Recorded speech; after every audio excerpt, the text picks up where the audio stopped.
Hello, I'm Peter Bradley, Editorial Director of DC Velocity Magazine. With me today is Marc Wulfraat. Marc has done a lot of work on network optimization and has spoken about that recently.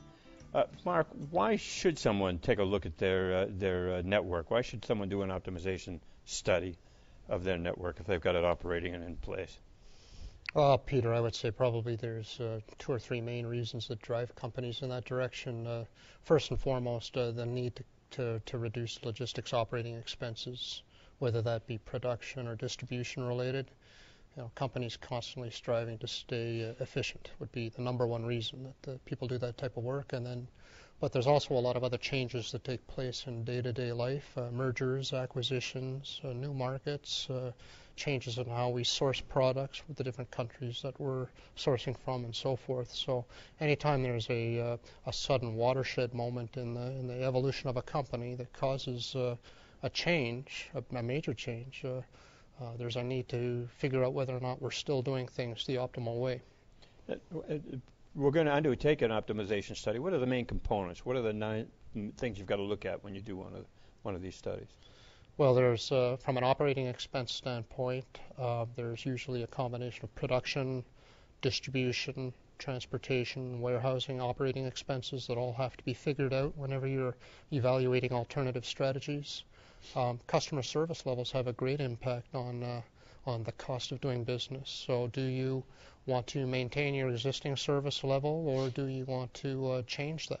Do you want to go from being a 2-day service level to a 1-day service level? Has a tremendous implication. Working capital, how much capital investments into the infrastructure that you have and into inventory assets. If that's something that a company is trying to reduce, then they need to evaluate their network strategy. So that's why I think working capital, operating expenses, and service levels will be the 3 main drivers. Sure. Are there any pitfalls you need to be aware of as you get into this process? Plenty. I mean, in any organization, the quality of data becomes very critical to doing this type of work. The type of assumptions that go into the model that you end up building, political buy-in from all of the various parties that get involved in this type of project.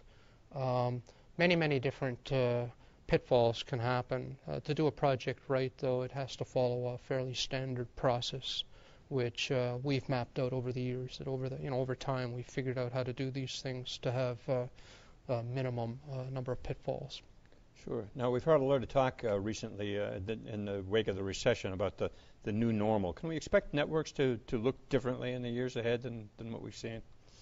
Yes, I think we can. I think, with the recession we've had now, we've seen a lot of contraction taking place where people have reduced the amount of infrastructure that they have to service the marketplace. But what happens when labor becomes scarcer? What happens when the price of oil starts to increase?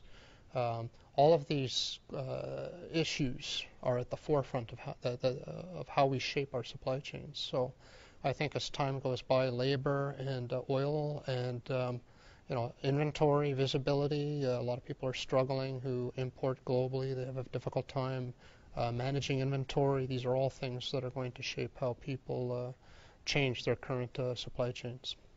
So some of that unpredictability is how do you build resilience into a network?